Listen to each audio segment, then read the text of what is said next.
We have some very sad news. One of your favorites, Bobby Miller. I can't believe, when I got the email from Karen and the Bruins, and he was the youngest guy. 64 years old and passed away this past weekend. And we saw him when I was down there for the get together. He just looked like $1,000,000. His hair was just a little gray. He looked like a movie star. I don't know what he died of or anything. It was sad. Yeah. I mean, I have to tell you, boy. I have to tell you, the first game. He's from Billerica, Mass, and the reason I think I liked him, he had a Boston accent. Boston, Garden, and anyhow, he was. It was the first game. Now think about this. I want you to think about this. This is really something. Mike Milbury was the other guy, I liked Mike, but Mike was pretty sharp. And Mike was a little older, I guess, or something, but he was pretty sharp. But anyhow, he was, and Bobby was always. Every coach has sort of a whipping boy. He's not a whipping boy, but you really like the guy, and you're always giving him a hard time. So in Billerica, they're all excited in Mass. It's his first game. And we went to the island. I never thought of it, eh? And he's all excited, and he's on the bench, and all his parents and everybody's watching and everything. And I look out in the center, and I see the referee. I think it was John McCauley again. We're talking about John McCauley a lot. And I see him looking at the lineup, and I said, "This is not good." The lineup, and I kind of looked down at Frosty Forstall, who was the assistant general manager, or he was the assistant equipment manager, or I guess assistant trainer. He was assistant trainer. Yeah, assistant trainer, equipment manager, they call it now. So anyhow, I looked down, and he doesn't look too happy, and I knew something was wrong. So John McCauley comes over, and he says, "Don, we got a problem." And I says, "What's the problem?" He says, "You put Forbes down instead of Bobby Miller." So they both were 14. Number 14. And what happened was, Frosty was so used to putting down Forbes, Davey Forbes, and I must talk about him sometime, that he put down Forbes instead of Miller. So I said, "Well, what am I going to do, John?" And he says, "Look, I'll go over to the penalty box, and I'll talk to them, and all players will all come around me and everything." And he said, "You get Miller off the bench." I said, "Holy smokes!" So John goes over to the penalty box, and I said, "Bobby, go to the dressing room." "Well, what for, Grapes? What for? What did I do wrong?" "No, go to the dressing room." And he didn't want to go because he was so excited to play the game. And holy smokes, they finally, and the two TV guys said, "We don't understand why." And then they, said.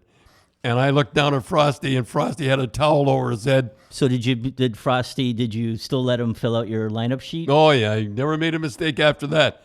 I never said anything. I took the blame again, as usual. But that was the very first game he was supposed to play, and everybody in Massachusetts was waiting to see the guy from Billerica. Now, I had a hard time getting him on the club.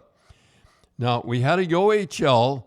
Our number first draft choices, and he won the scoring title, and Bobby was number 3, I think. He was a 4th round pick. 4th round pick? Yeah. I knew he was around here. Now, let me describe why I would not want the number 1 scoring the OHL, and why I think he was the MVP. Anyhow, I had John Rattel, who won the scoring champions for us. I had Greg Shepard, who was at 20 goals, and I had Peter McNabb, who got 43 goals. Now I had the top 3 centermen. What I wanted was a guy that would be happy to be in the 4th spot. Now, if I picked the number 1 guy, the scoring title, he'd want to play on one of the other lines. And Bobby Miller, I knew, would be happy to be on the 4th line and kill penalties, and he was happy. And he would be out there when the referee would have his hand in the air for a penalty. Before he put his hand down, Bobby would out there wait. So that's why we didn't, and I know Harry was very upset, and I had to work. When we exhibition games, I had to work at keeping him on the team. And he kept on the team, and he was a great little guy. Now, he was the last guy. We had 11 20-goal scorers. And he was the last guy. And I must tell you about how And that was his rookie year, too. that was his rookie year. Rookie year, 20 a fourth-line center in the rookie Who kills year. penalties. Kills penalties, got 20 But we goal- worked at it, I have to 20 tell you. goals, yep. And when we get up a couple of goals, he'd play all the power plays and everything because we wanted to set a record that will never be broken. So anyhow, we're in Toronto, and we're up by 1 goal, and I'm hurrying this through, and it's near the end of the game, and Roger Nielsen is coaching Toronto, and for some reason he thinks it's ice. It's not icing, it's an offside. So he pulled the goalie off, and he realizes it's icing. It's a face-off at his own end. What now? And he tried to put the goalie back, and Wally Harris, the referee, I never forget it, said, "Nope, go out there. Nope, keep your goalie off." So we get Greg Shepard's getting the draw. So you're having a face-off in their end with no goalie. No goalie. First time in the history of the game. Oh, my goodness. So because, Wally Harris wouldn't let him put the goalie Right. back. So it's a face-off. I can still see it now. Greg Shepard's left-hand draw. He pulls the puck back to Bobby Schmatz.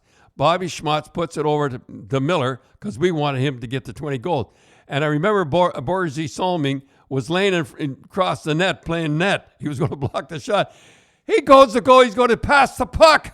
And we're all yelling, "Shoot, shoot, shoot." So he shoots for 20 goals. And we all jumped on the ice, and and everybody, we get 20 goals. Yeah, the Toronto fans are thinking, what the heck's going on? What's He the big scores an deal? open net. Open net, and we shouldn't. And he was going to pass it though. And here we had been working on. So anyhow, we got that,